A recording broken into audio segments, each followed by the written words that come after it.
You've seen this hundreds of times.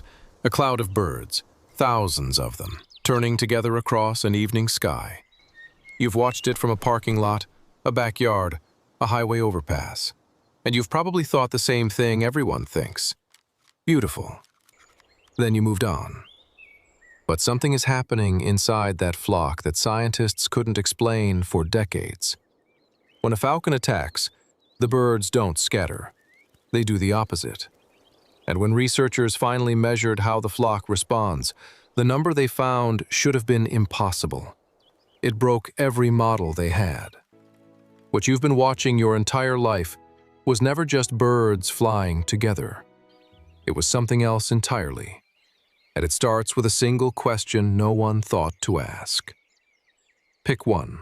Any single starling, not at the edge, but deep inside, surrounded on every side by wings. Now try to see what it sees. Bodies above, bodies below. Birds cutting left, right, from behind.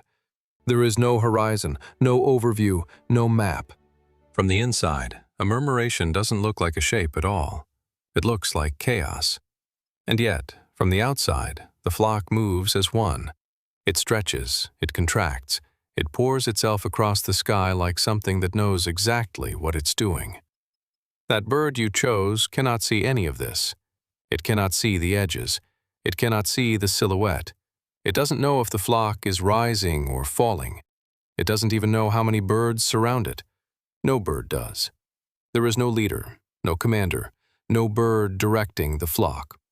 And yet the shape exists. Beautiful, precise, alive. If no bird can see the shape, perhaps no bird is creating it. Now introduce what should end this. A peregrine falcon, the fastest animal ever measured in free fall. 200 miles per hour in a stoop.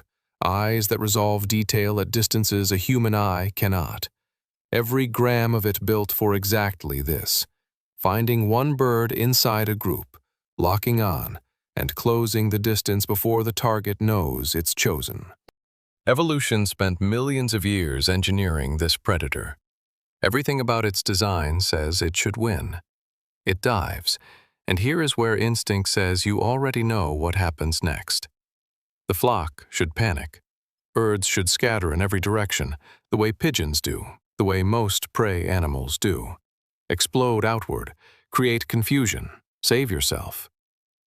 The starlings don't scatter. The flock compresses. Thousands of birds pull tighter together, moving closer to each other at the exact moment every survival instinct should be driving them apart. The falcon, built to isolate a single target, suddenly has no single target to find. But that wasn't the impossible part. The impossible part was what the flock did next. The falcon strikes from the west. The nearest birds react first. They peel away, curving inward, pulling the wall of the flock with them. That part makes sense. They saw the threat. They moved. But now watch the other side. Birds 300 meters away. Birds with no line of sight to the falcon. Birds buried so deep inside the mass that the predator is invisible to them. Begin turning at almost the same instant. Not a second later. Not half a second later. Almost simultaneously. They never saw it. They couldn't have heard it. Not at that distance. Not above the noise of 10,000 wing beats. No call was issued. No alarm was raised. Nothing in the air between them and the falcon changed in any way they could have possibly detected. And yet they moved, together, in the right direction, at the right moment, as if the flock already knew.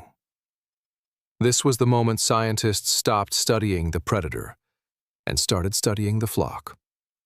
So they decided to measure it, not watch, not describe, measure. The problem was speed. A murmuration changes direction faster than the human eye can track. By the time you register the turn, it's already over. The flock has already become something else. So they slowed it down. High-speed cameras, thousands of frames per second. Each bird tagged, tracked, mapped in three-dimensional space across time. And when they played it back, frame by frame, slower than any human would ever see it, something appeared that no one had described before. Not a bird, a wave.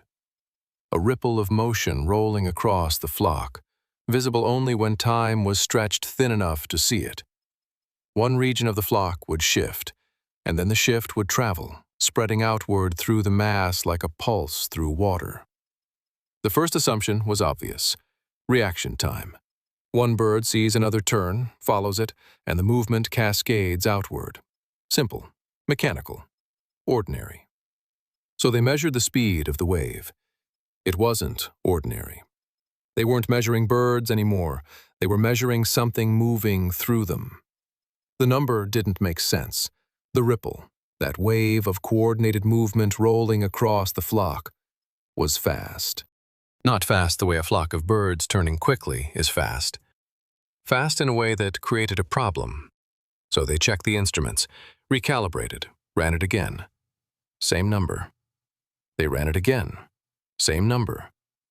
The wave of directional change was moving through the flock faster than sound travels through air. Sit with that for a moment. Sound, the fastest signal any bird could produce with its body, could not keep up with whatever was passing through the murmuration. A bird on one side of the flock could scream at the top of its lungs, and the wave would still arrive first. The birds were not hearing it. They were not seeing it. Not all of them. Not the ones buried deep inside with no line of sight.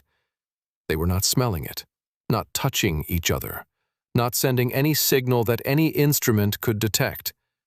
And yet the wave was real, measurable, repeatable, consistent across dozens of separate murmurations. Something was moving through 10,000 birds, faster than sound itself. If the birds weren't hearing it, what exactly were they responding to? For years, the answer seemed obvious. Computer simulations. Simple rules programmed into virtual birds. Turn when your neighbor turns. Match their speed. Don't collide. Run the simulation, and on screen something remarkable appears. The virtual flock swirls. It pulses. It looks, to the naked eye, almost exactly like a murmuration. Case closed. Except it wasn't. Because looking like a murmuration and behaving like one turned out to be two very different things. When researchers compared the simulations against their real measurements, not the shape, not the visual impression, but the actual speed at which information moved through the group, the models fell apart. The simulated flocks turned too slowly. The wave of movement decayed as it traveled, losing strength with every bird it passed through. By the time a turn reached the far side of a virtual flock, it had faded to almost nothing. Real murmurations don't decay. The signal arrives at the far edge of the flock with nearly the same strength it had at the beginning, as if distance didn't matter, as if the flock had no size at all. The simulations could copy what a murmuration looked like. They could not reproduce what it did. The flock wasn't behaving incorrectly. The models were. For decades, the search had been in the same place, inside the bird. Biologists studied reflexes, reaction times, visual processing, how quickly a starling's eye could detect motion, how fast its brain could send a signal to its wings. They dissected the problem the way biology always does, by breaking it into smaller and smaller pieces until the mechanism reveals itself. It never did, because the mechanism wasn't there. No individual starling, no matter how carefully examined, showed any trait that could explain what the flock was doing. Their eyes were ordinary. Their reflexes were ordinary. Their brains processed information at exactly the speed you would expect from a bird of that size. Nothing special. And yet the flock was doing something no individual bird could account for. The impossible behavior didn't live inside any single starling. It wasn't hiding in their neurons or their feathers or their inner ear. It only appeared, only existed, when thousands of them came together. One bird was just a bird. 10,000 birds were something else entirely. The mystery had never been inside a bird. It had always been in the space between them. The question was no longer, what is each bird doing? It became, what is the flock becoming? Then someone asked a simpler question. Instead of studying the whole flock, instead of trying to model 10,000 birds at once, what if you watched just one? Not what it was doing, what it was watching. So they tracked it, one bird, frame by frame, measuring not its movement, but its attention. Which other birds influenced its decisions? When it turned, whose turn was it following? Not the bird directly above, not always the closest one. The pattern wasn't based on distance at all. It was based on a number. Each starling, regardless of how tightly packed the flock was, regardless of speed, regardless of density, was tracking approximately the same number of neighbors.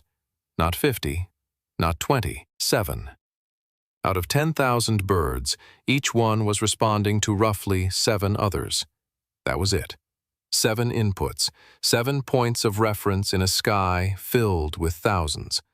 The rest of the flock might as well not have existed. And yet from those 7 tiny connections, repeated 10,000 times, the entire murmuration emerged.